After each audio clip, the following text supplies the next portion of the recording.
সকাল সকাল রান্নাবান্না সব শেষ এবং ঘর গুছানোও শেষ। সকাল সকাল রান্না এবং ঘর গুছানো হয়ে গেলে সারাদিন কিন্তু আর কোনো কাজ থাকে না।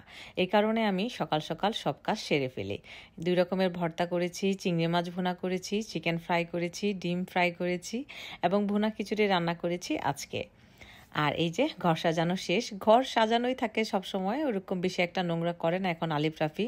মাশাল্লাহ এখন অনেকটা বুঝে, এবং তারা যেহেতু স্কুলেই থাকে, আমি সামার স্কুলে দিয়ে দিয়েছি তাদের। আর আমি যেহেতু জব করি না, সবসময় ঘরেই থাকি, এই কারণে ঘরটাকে সবসময় সুন্দর রাখার চেষ্টা করি।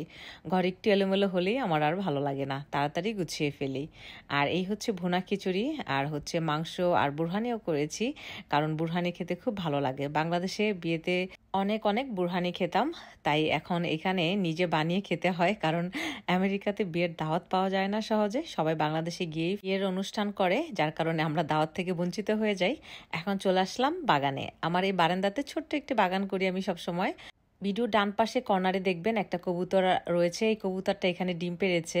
তো আমি কবুতরের সবসময় বাসা করে রাখি উপরে, কিন্তু সেগুলো তো তার কবুতর ঢুকতে পারে না, এই কারণে তারা এই টবের মধ্যেই ডিম পেড়ে দিয়েছে। আমি তো দেখে পুরাই অবাক যেটা কিভাবে করলো।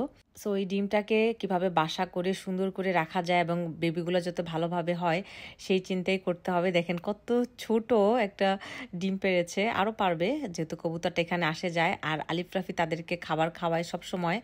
আলিফ রাফি রুটি খেলে, বিস্কিট খেলে তারা এখানে কবুতরকে খাবারগুলো দেয় এবং কবুতর সেগুলো খায়, যার কারণে কবুতররা এখানে নিশ্চিন্তায় থাকতে পারে। তারা ভাবে যে এটা তাদেরই বাসস্থান এবং তারা খুব পছন্দ করে আলিফ রাফিকে, আমাকে।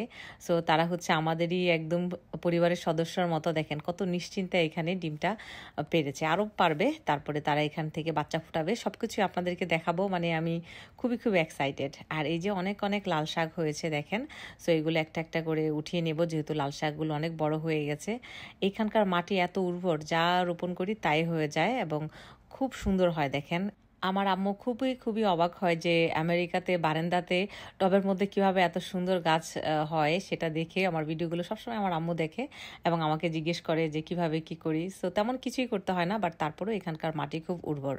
আর এই যে এখানে দেখেন সবাই কত সুন্দর করে গার্ডেন করছে। এই যে এখানে একটা লম্বা জায়গা রয়েছে, তো এখানে সবাই যে মাটি, তারপর সব কিছু চাষাবাদ করছে। তারপরে যে এখানে বাড়ির পিছনে যার যতটুকু জায়গা রয়েছে সেই জায়গাটুকুতেই তারা এরকম সুন্দর করে গার্ডেন করে। যে এটা একটা চাইনিজদের বাড়ি, বাট তারাও দেখেন কত সুন্দর করে সবজি রোপণ করেছে। এবং এই যে এটা একটা বাঙালিদের বাড়ি। সো আমিও একটু একটু চেষ্টা করি, আমার যদিও একদমই ছোট বাগান, তারপরেও আমি চেষ্টা করি একটু একটু করে গাছ রোপণ করতে, আমার কাছে ভালো লাগে। আর এই যে কবুতরটা তো মানে এত সারপ্রাইজ দিয়ে দিল আমাদেরকে, এত ভালোবেসে। সো সবসময় চেষ্টা করব এই বেবিগুলো যাতে সুন্দরভাবে হতে পারে, আর আপনাদেরকেও দেখাবো। সবাই দোয়া করবেন।